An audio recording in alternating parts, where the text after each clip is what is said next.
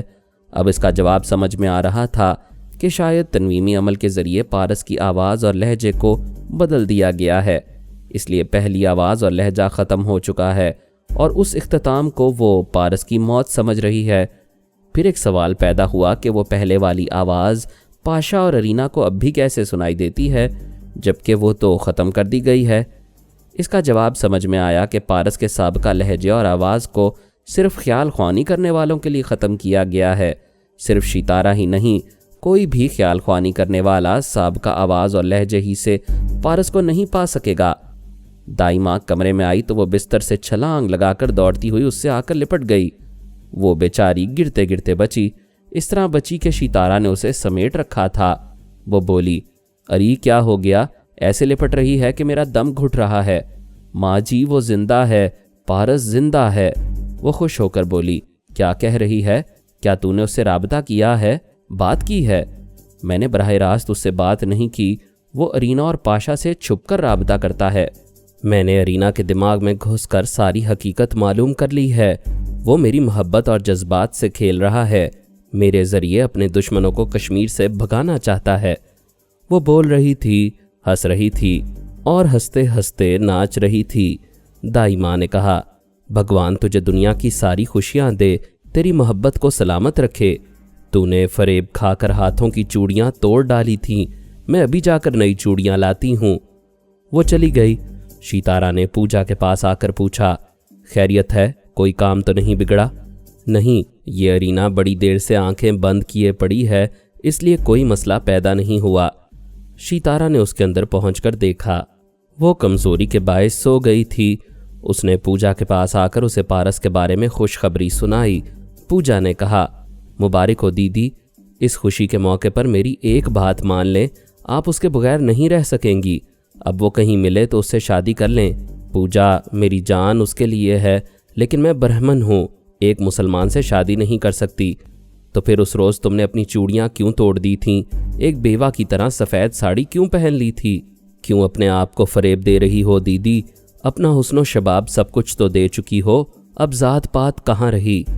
میں یہ سب کچھ مانتی ہوں، ہم سارے انسان ہزار گناہ کرنے کے باوجود اپنی اپنی جگہ ہندو، مسلمان، یہودی اور عیسائی ہوتے ہیں۔ میں ہر طرح پارس کی ہونے کے باوجود ایک ہندو برہمن ہوں اور مرتے دم تک رہوں گی۔ وہ میرا دل، میری جان اور میرا بدن لے سکتا ہے مگر دھرم نہیں لے سکے گا۔ یہ تمہاری اپنی سوچ ہے، میں بحث نہیں کروں گی۔ میرے لیے کیا حکم ہے؟ میں نے پوری طرح تمہیں اپنی ڈمی بنا دیا ہے۔ میری جتنی ڈمی عورتیں ہیں وہ سب میری ماتحت ہیں، مگر تم میری چھوٹی بہن ہو۔ میں تمہیں حکم نہیں دیتی ہوں، تمہیں ٹریننگ دے رہی ہوں۔ تم بہت اچھی ہو دیدی، بولو اب کیا کرنا ہے؟ شیتارہ نے کہا، ہوٹل لیک ویو بہت اہم ہو گیا ہے۔ پارس کی موت وہاں کی چھت پر ہونے والی تھی، مگر اسے مارنے والے دشمن اور گرفتار کرنے والے فوجی وہاں مارے گئے۔ اسی ہوٹل کے کمرے سے مائکرو فلمیں چرائی گئیں اور وہیں ارینا کو زخمی کر کے ہسپتال پہنچایا گیا۔ تم بتاؤ اس سے کیا ظاہر ہوتا ہے؟ پوجا نے کہا، اس سے یہ بات میری سمجھ میں آتی ہے کہ پارس کو وہاں واردات کرنے میں کچھ آسانیاں میسر آتی ہیں۔ آسانیوں سے مراد یہ ہے کہ اسے ہوٹل میں چھپنے کی کوئی جگہ مل جاتی ہے۔ تم تقریباً صحیح اندازہ لگا رہی ہو۔ میرا ذہن کہتا ہے کہ وہ اسی ہوٹل کے کسی کمرے میں رہتا ہے۔ چونکہ بھیس بدلا ہوا ہوگا اس لیے پہچانا نہیں جا رہا ہے۔ اب تمہیں بھی وہاں ایک کمرہ حاصل کر کے رہنا چاہیے۔ میں بالکل تمہاری ہم شکل بن کر آئی ہوں، وہ مجھے دور سے دیکھ کر ہی محتاط ہو جائے گا۔ ایک اور بات بھول رہی ہو کہ میں نے اپنے بدن کی مہک تمہارے اندر منتقل کی تھی، اور میں نے اپنے اندر جو مہک تبدیل کرائی تھی اس سے بھی وہ آشنا ہے۔